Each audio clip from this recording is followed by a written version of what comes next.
morning and welcome back. Here we are live at the White Mule Winery on the high plains of Gasconade County. What a beautiful blue sky morning we have. 66 degrees here at the White Mule this morning, and I told Charlie to check what she had. And I think Sam kind of said over the phone that you're at 72, and Will Johnson's here from Owensville, and they were 70. So we're the cool place to be here this morning at the White Mule. So it's good to have you along here at the White Mule on the high plains of Gasconade County on KTUI 1560 AM, 94.1 FM, or possibly you're watching us on Facebook Live. And it is a great morning, and we have Will Johnson, the editor of the sports in the Gasconade County Republican, as well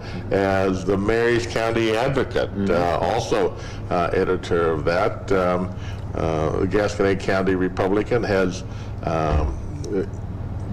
purchased the rights of both the Marys County Advocate, and a year or two ago they've also expanded their news coverage and sports coverage to Osage County, and got the Democrat, the Unterrified Democrat, the Unterrified Democrat. So conglomerate, a local conglomerate, and that's kind of the way things are. And talking about that just a little bit, Will, how important the local news and the local input is, and what we need to do to make sure that with all the technology and with all of the the stuff that's out there in regard to media, holding on to those roots and holding on to those values that small town newspapers and like only them can cover.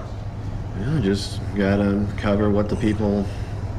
People want to see local news, local sports, their kids in the paper. They do. They absolutely do, and such an important element, of society. And I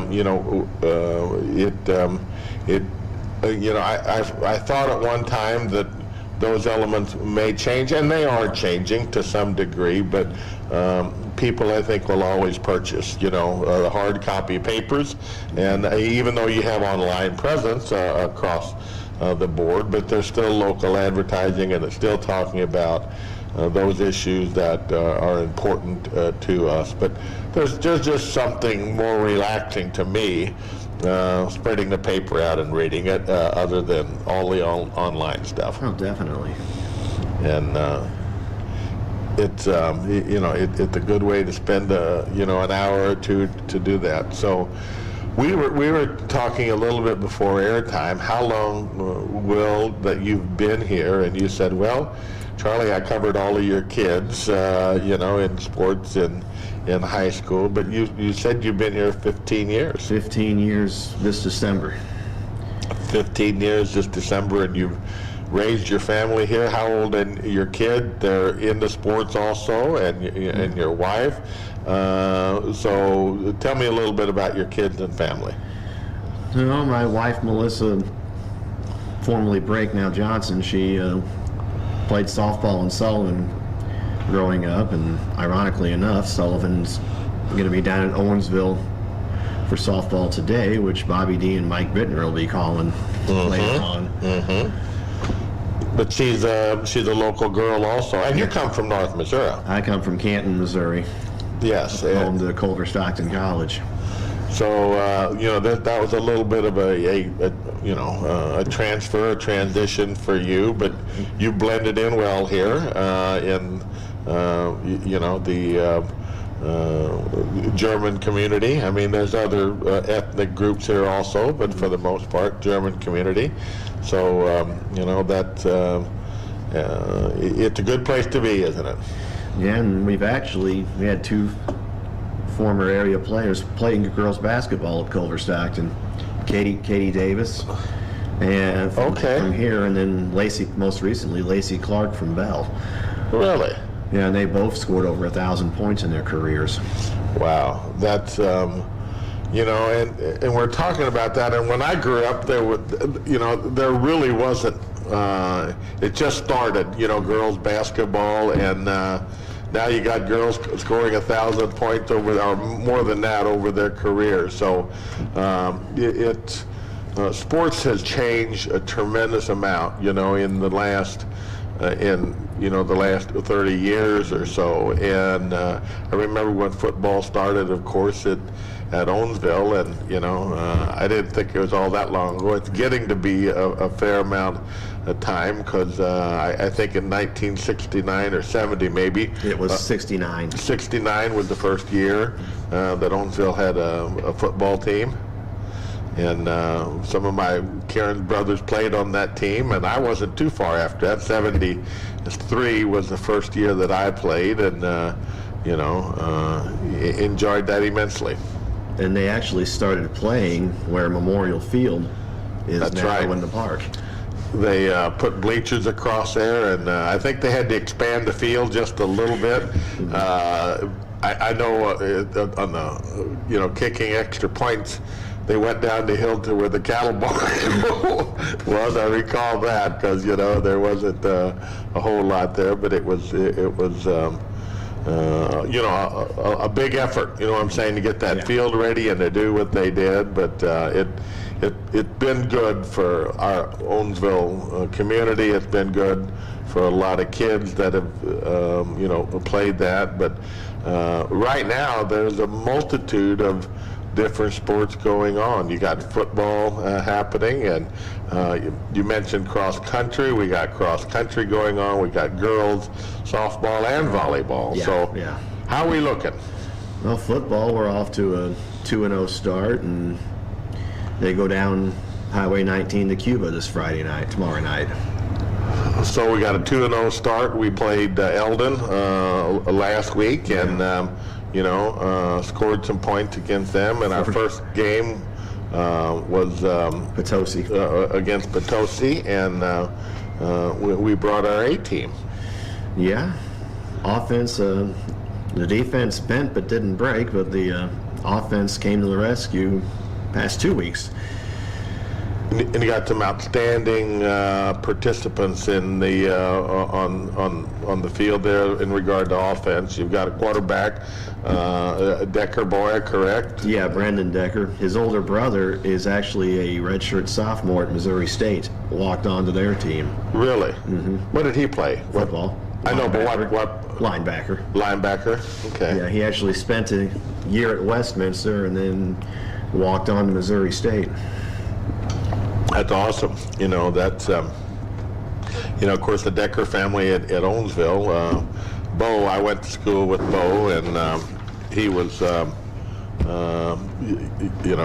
great friend of mine, and played at Rolla, and his cousin played at Mizzou. They've notorious, football players, all big, stout people. There's no question about it all. So the football, what do you think here, Will? I mean, as we go down the schedule here, have we got a manageable schedule that we'll be able to and we've got a lot of nice storylines coming up. After Cuba, they go to St. James, and this year's actually the 10-year anniversary of when Owensville beat St. James 80-75. Wow. Which would still be a state record if not for some 8-man scores. Really? 80-75? Yeah. Wow, that's a slugfest. There was no defense that night. Obviously, so that would have been about when Woody, if Woody got hurt, but that would have been about in Woody's era there when he was in high school. And then to close September, they go up to Herman for the Gasconade County Bowl, and that's also Herman's homecoming. So, I don't care what the circumstances is or what the record is. It means nothing when Owensville plays Herman, because they always bring their best face forward. They always play hard. It's a great rivalry, and it's always a fun game. Then to open October, it'd be an interesting homecoming opponent in Pacific, where their head coach is former Dutchman skipper Paul Day. Wow. He's in his second year with the Indians. I didn't realize that. Yeah. So Paul's kind of been around the horn a while too. He left Owensville, and where did he go? St. Louis team somewhere. I think it's Zumwalt West. Yes. Zumwalt West. Then he went to Vianney. Okay. Then he wound up at Pacific. And this will be his first visit to Owensville since the mid-90s. Wow. So he's Paul's been around a few years, you know, and brings some experience with him. What does Pacific look like? Are they Pacific right now is 1-1. They knocked off Borgia week 1 for Wow. first time since '95, and then they nearly completed the Washington sweep, only losing to the Blue Jays by 4. Wow, that's you know. So they're going to play. Who in our on our schedule? Who's what kind of strengths are out there? Who's got the Looks like Union. I think Union right now is probably the team they predicted the team to beat in the conference. And ironically enough, their homecoming October 8th. So we're going to see them Yeah. pretty early here. You know what I'm They're saying? coming up. Or, you know, coming up on the 8th here, and you know, we've got a couple boys that work here. You know what I'm saying? Yeah. That you know play football, and we talk about it. You know, a fair amount, and you know, I know we have the Decker boy, but we also got some mentionable receivers. Derek Brandt went over 1,000 yards last year, and in all likelihood, he'll probably do it again this year. Is he a senior? Yes. Or he's a senior. And Decker is also a senior? Uh-huh. Got several other seniors. Alan Cupp's been a beast on defense. He's got a team high 20 tackles right now through 2 games. Wow, what position he play? He is a defensive end, Okay. sometimes linebacker. And Brandt actually shifted to linebacker on defense last week, and that kind of slowed Eldon down enough for Just outscore him. yeah. You know, that outside linebacker, I'm assuming, on Brandt. And, Yeah. what kind of offense are we running for the most part? Just kind of a mixture of everything. I mean, Like run- power back, power eye, or, you know? sometimes power eye, sometimes they just chuck it. Sometimes they chuck it downfield. Do much option? Really, just mix it up. Yeah, yeah. And we got a lot of solid linemen, but Kyle O'Neill, Brent Helmig, Logan Evans, and Hunter Engelbrecht are senior linemen, So both sides of the ball. they're make some holes, you know, and obviously give Decker some time to see some receivers and pass the ball, correct? Or give Austin Louder time to find open holes in the field and run for significant yardage. So we've been scoring the points in the last couple of games, but the defense probably is what we're looking at to try to get the most maximum improvement out of. What kind of they run all kind of defense. They run a 5-man front usually. Yeah, 5-man front. Throw some blitzes and in there. Yeah. So they, you got, would you call it a run defense or a pass, run defense for the most part? Does anybody, I'm sorry, go ahead.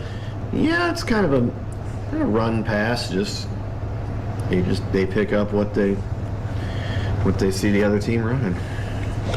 So, well, it looks like we're going to have a good team. We got any predictions on the record we'll have? Well, I think they could run. They have the potential to run the table and go 9-0 in the districts. Wouldn't that be awesome? It would be, and you already said that Union was going to be very strong, and who else is going to be? Well, St. Clair graduated a lot, but they are the two-time defending conference champions, so you almost can't count them out.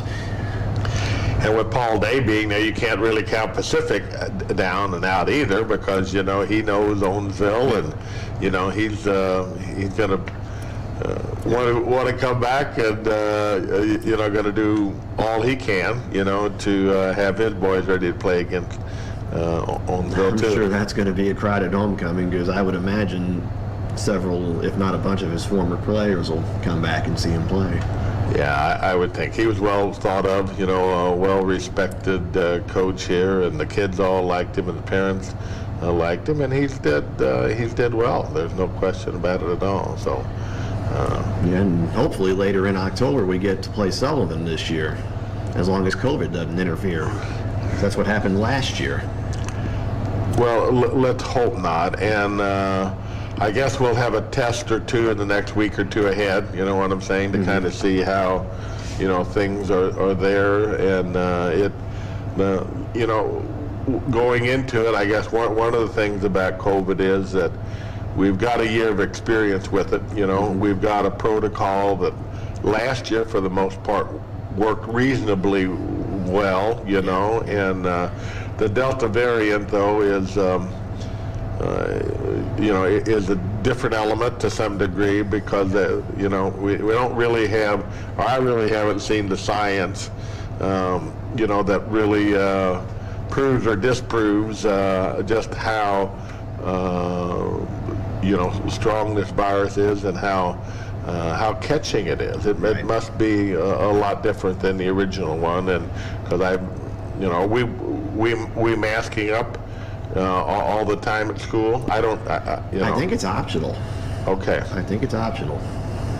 They have to on the bus if they ride the bus, but other than right, and that's state sanctioned there. When they get on any public transit, they have to do that. I know that, but well, it's something I wish we wouldn't be dealing with, and but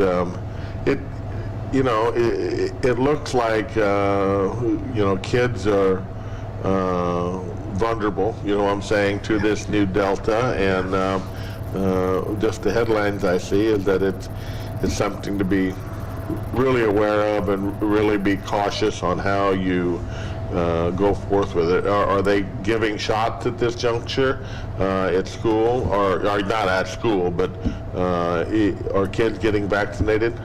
12 and over. Okay. They haven't approved anything for younger than that. Younger than that. So do you know if the players or people are getting it, or is it just individual decisions? I think it's individual decision. In regard to that. So, that's tough decisions for parents to be making on these things, what to do, but we'll know more week by week, I'm assuming. Sure. So we got football, our cross-country team, coached by Matt Candrell, has made a lot of inroads into putting together a great reputation on what his kids have been able to do. Are we looking at another opportunity for them to get recognition here on a higher level? Yeah, they just got to put the work in. I mean, he's got pretty young squad. He's only got 3 senior girls in Kiera Finn, Kyle Wyrick, and Hayden Leb. And I think his girls have a little over 10, so he's down a little bit there. Okay. Our best girl is probably freshman Eileen Lindberg. She won conference both years of middle school, and she'll be looking to pull a Sophie Ashner and try to win at least 5 conference titles, which she did. Wow, it takes a certain individual to be motivated to run cross country because so individualized, so much competing against self, Yeah. on a continual basis, and it just takes it takes the right personality to be able to do that and to be able to compete at that level. And his senior boys are Jacob Breedlove, Sam Hoffman, Sam Nix, Harm Rademacher, Freddie Zhang, and Gabe Soest. One thing about Soest, he's a dual sport athlete. He runs cross country and plays football. Wow. So this past weekend, he made the trip to Eldon. Didn't get back here till about probably 11:30 midnight. Then next morning, hops on a bus to Memphis, Tennessee for cross country. Wow. And that's about a 5-6 hour bus ride. Wow. How did he do there? Do you know? Did you see? I think he was like middle of the pack, out of about 400 boys. Wow. Down there. So we go that far as high school competing in that kind of a circle? Yeah. This weekend they go to Forest Park in St. Louis. Then they run in Joplin the following weekend, where both Matt's kids are in college. Are they still running in college, I wonder? Katie and Brian are both doing track. Awesome. Yeah, Brian, I wanted to say is either a sophomore or a junior, and Katie's just starting her freshman year. Well, they're outstanding young athletes. There's no question about it at all. And unfortunately for cross-country fans, first chance to see them in person will probably be in October. Because they're so far away during September. How long has this been going? I mean, have we traveled extensively for quite a number of years in regard to cross country? Seems every other. They've gone to Lawrence, Kansas, Joplin, Memphis, St. Louis. They've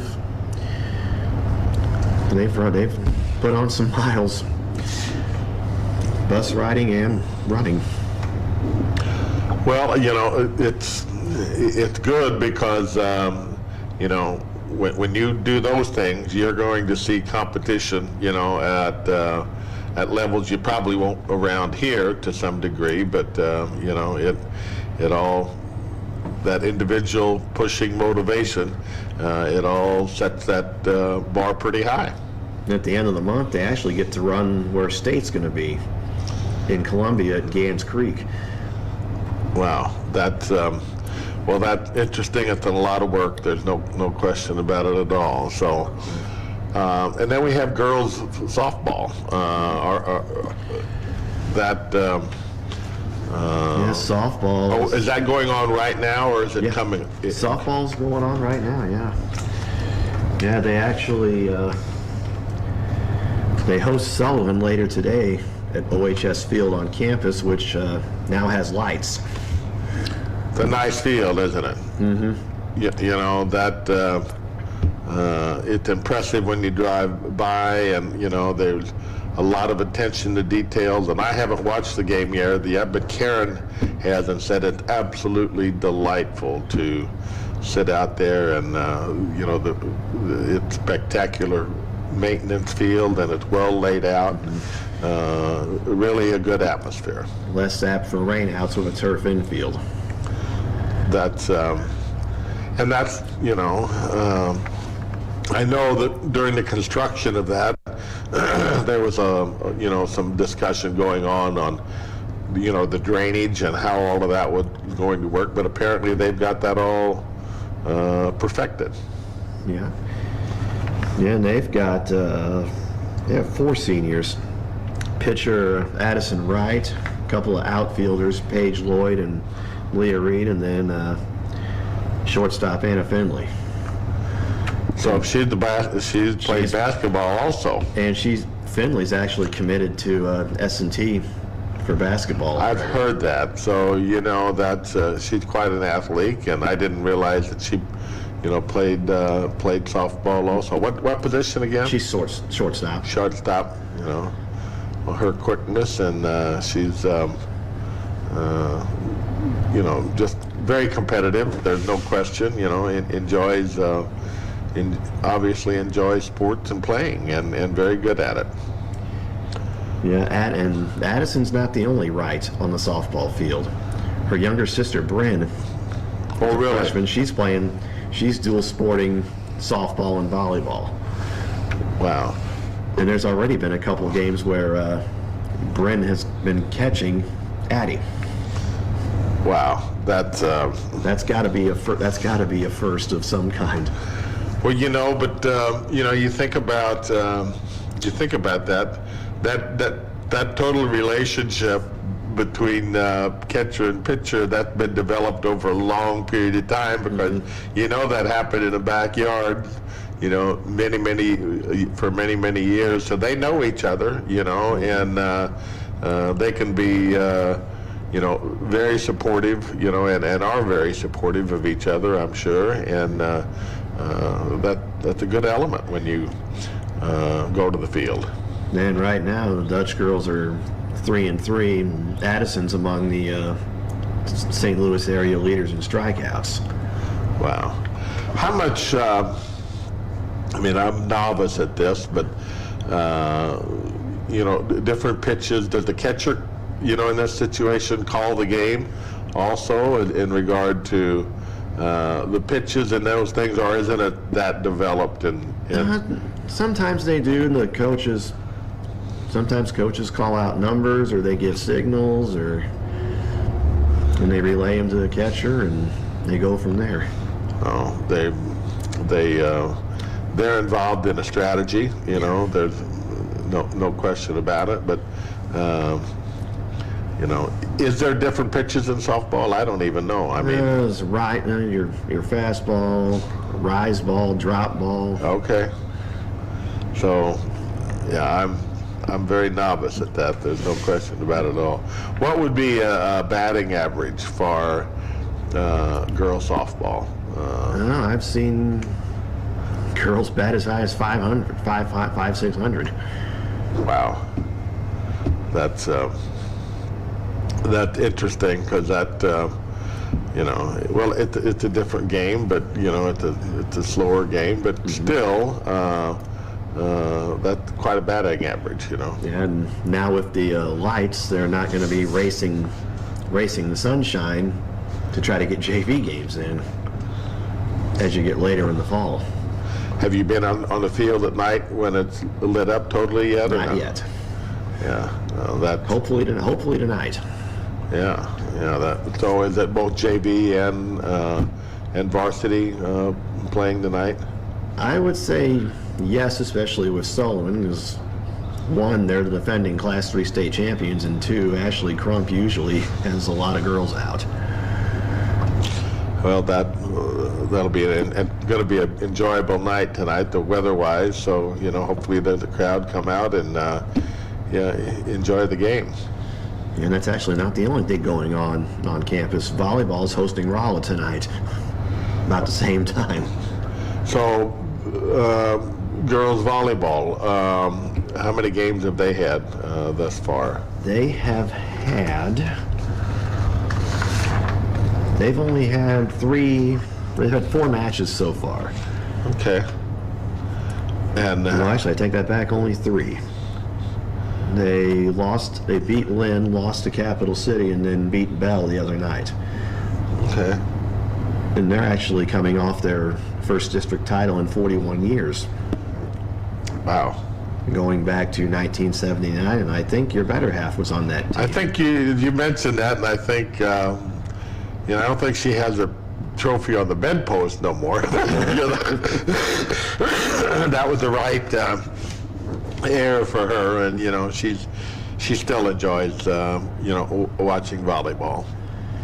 Yeah, they're playing Rolla tonight, and then they go to the Fulton tournament this weekend. So that's you know, that is a great sport. I mean, that's fast, it's high pace, it's enjoyable to watch the interactions amongst players there. It is it's very enjoyable, and you know, it's something that you know, things can change in a hurry on the volleyball court.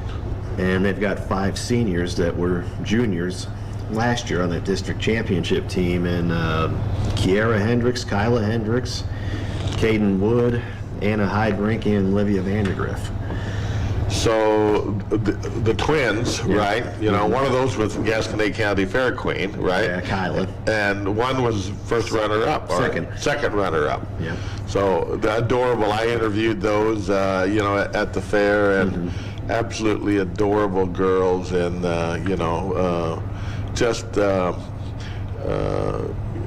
lot of charisma, and you know, a lot of you know, a lot of will there. Because one of the gals, which one was the queen? Kyla, and she was hurt. You know what I'm saying? In an accident, and sure, you know, that's right. Yeah. Pulled herself up. You know, and competing at these levels, and you know, that's it's awesome to watch.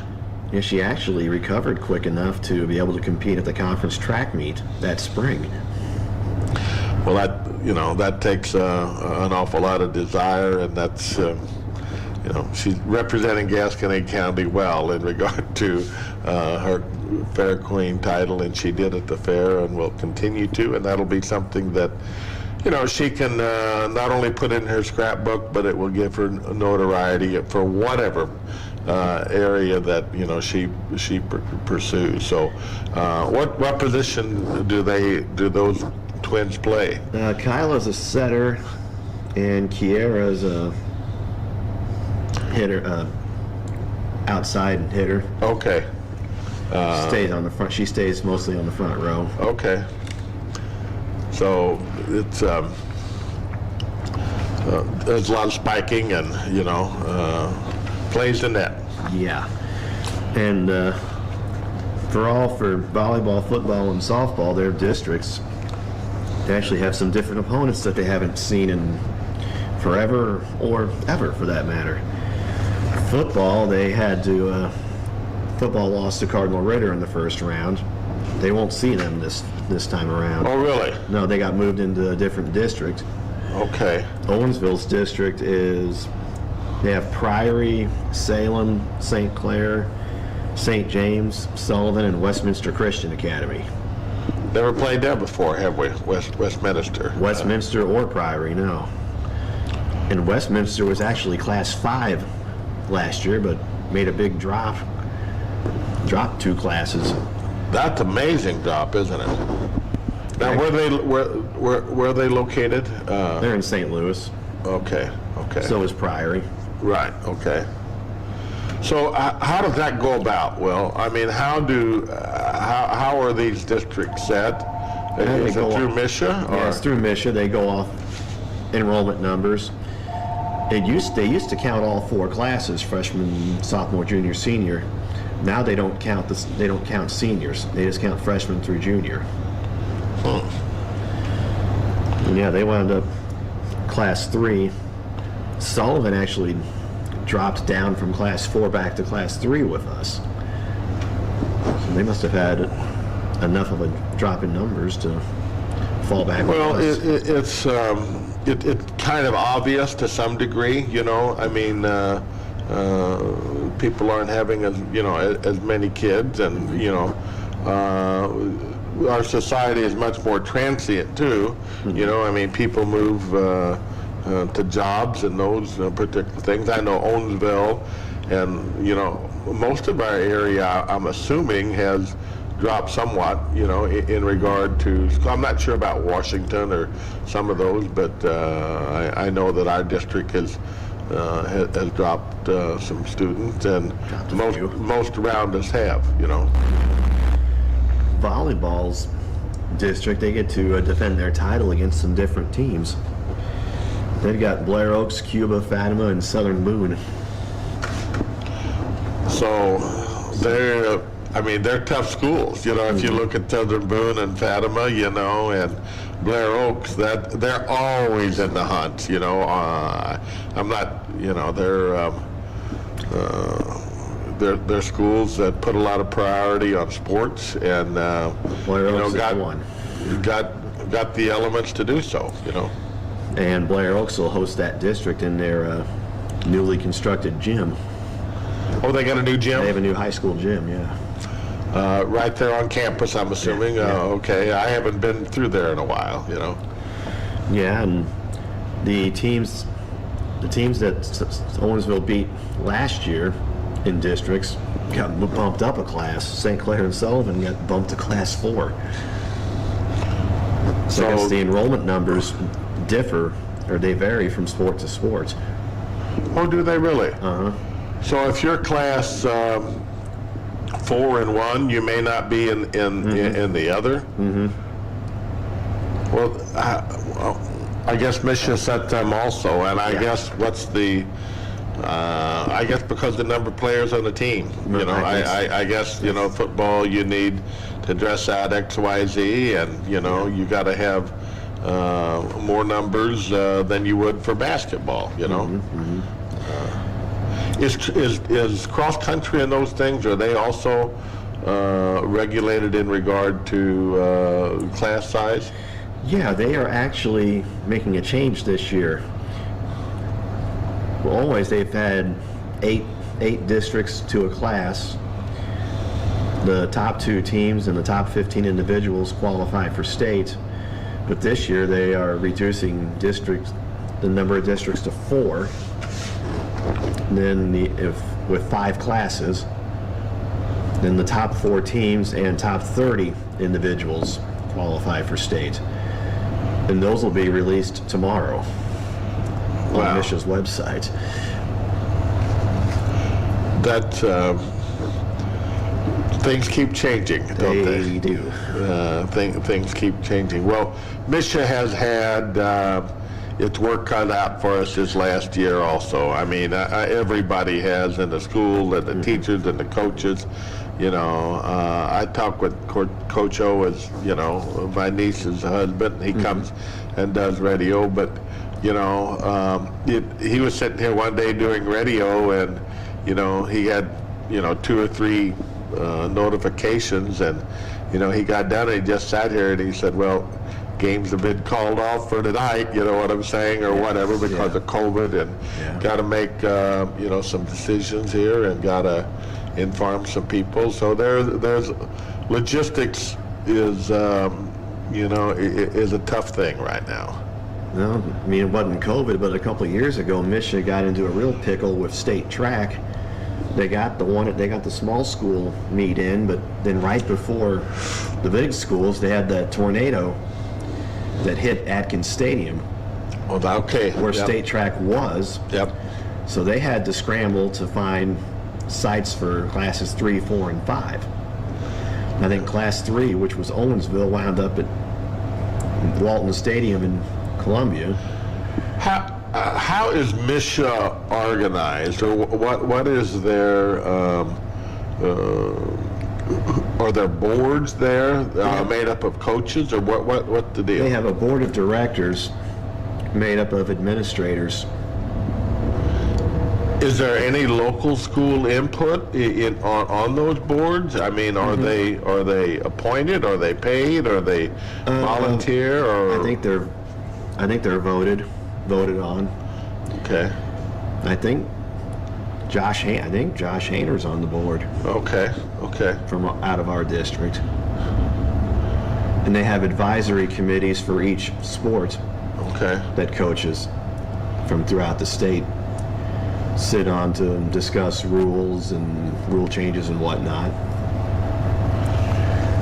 Have there been any local school board decisions that's had to been made here this year in regard to COVID, or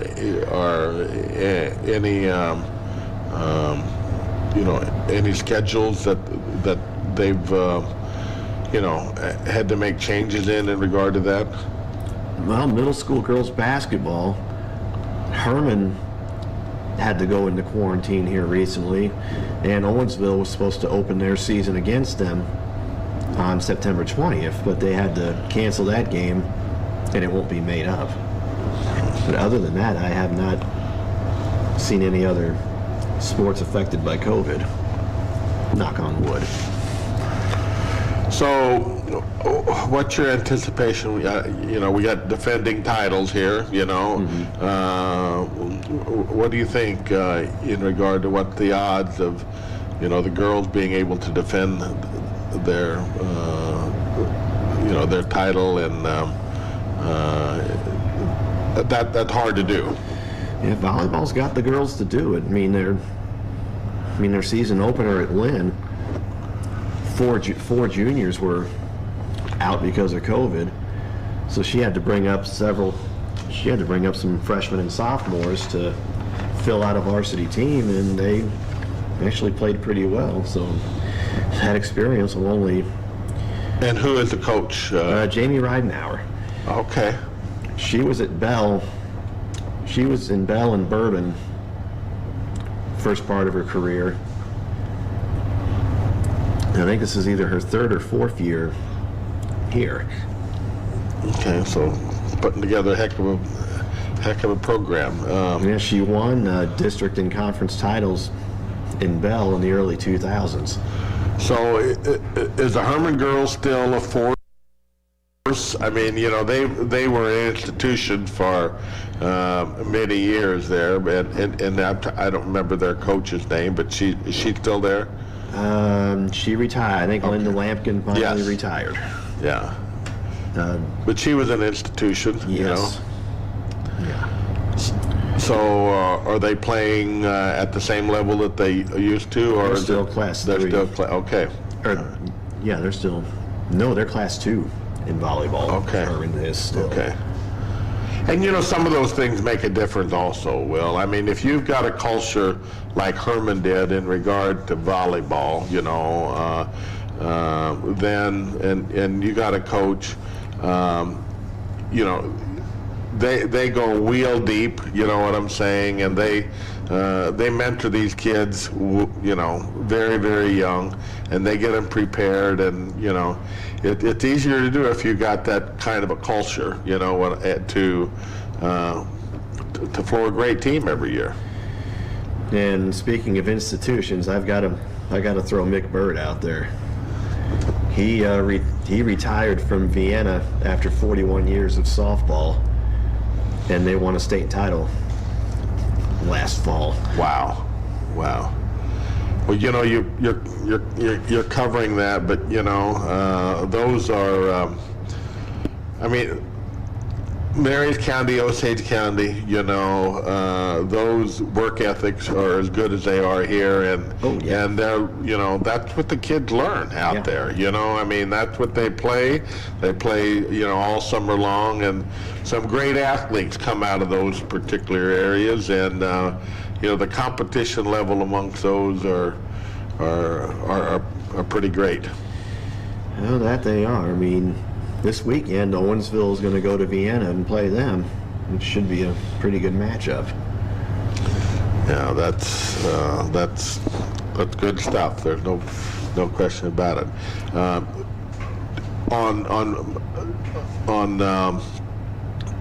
Working for the paper there, are there? I know there's outstanding athletes over there too. You know what I'm saying? Oh, that compete. On different levels. Well, they don't have football. They don't. They have basketball though, and they have baseball. They have fall and spring baseball in Vienna. Oh, do they? Mm-hmm. And they also have cross country. Okay. No soccer or those kind of things over there, probably. Not in Vienna, no. No. Bell has had boys soccer in the past decade, but their past couple of years, their numbers have been down enough they haven't been able to field a team. Oh. But they still have volleyball, cross country, and softball. So Marys County covers Bell. Yeah, Bell and Vienna. And Vienna. That's the only two school districts in there, correct? Yep. That is there, and then Osage County is Fatima. Fatima, Lynn, and Chamois. So there's three there, Yep. you know. So, but you don't have to do, even though Republican now owns the UD, on Terrified Democrat. You don't. They got their own sports guy over Yeah. there. But if there's days that they're all in one place, then I go ahead and shoot them. What class are those? Like Chamois ain't very big. No, Chamois is one, about everything.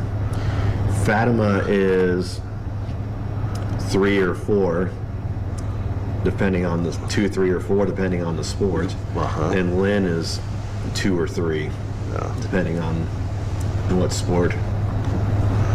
Yeah. So, and there's a big Catholic presence. You know what I'm saying? In all of those areas. And my guess is that an awful lot of those kids go to Helias. Do they not? Out of those Catholic areas, and head there for high school. Speaking of Helias, their athletic director is a former Owensville AD, Dwayne Klingman. Really? Yeah. I didn't know that. Well, of course I know Dwayne, but you know, he left here. Did he? When he left, He went to Helias. did he really? Yeah, he became their assistant principal, and now he's their athletic director. Awesome. That's well, he did volleyball. You know what I'm saying here. Did you basketball too? He did. Yeah, I was thinking he did too. You know, did that also. So. And for girls basketball, I got to throw this out there. Haley Distelkamp, over 2,000 points, over 1,000 rebounds. She's getting her number retired from Drury in mid-November. Wow. So yeah, nobody. You know, that's pretty amazing. Yeah. If there's anybody else that's had a number retired from Owensville, I sure don't recall it. She may. I retired. Not either 32 or 51's retired.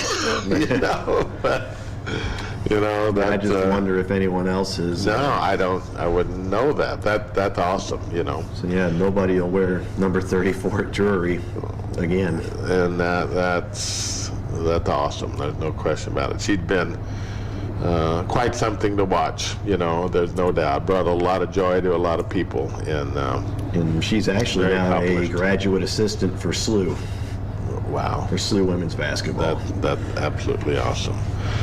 Well, we're going to take a little break here from Will Johnson, the Gasconade County Republican sports editor, and come back and we'll talk a little bit about upcoming games this weekend and what's going on and what's happening in the sports world.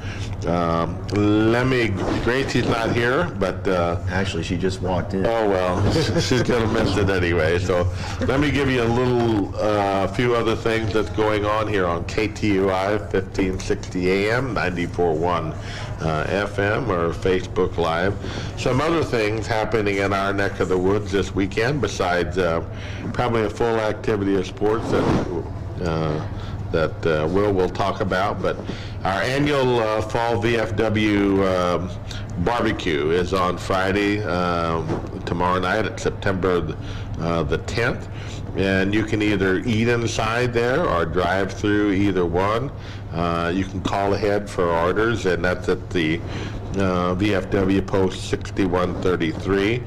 They'll have pork steaks and chicken and sausage. Sandwiches or roast beef sandwiches, and that they always do an incredible job there, and always want to get out and do what we can to support those veterans and the things that they continue to do to support our community. So if you ain't got anything on tomorrow evening, you can either enjoy the weather at home, sitting on your porch, or stop in and visit and eat inside at the VFW in Owensville. And then coming up this weekend here at the White Mule, of course, Sunday we've got our pan-fried chicken and roast beef. and steak dinners. We have steak on both Friday and Saturday anymore, and we also have on Saturday hamburgers and pizza and wings starting at 11 o'clock and serving that till 5 o'clock, and then we'll continue to serve them all evening, as well as offer you our steak at that point.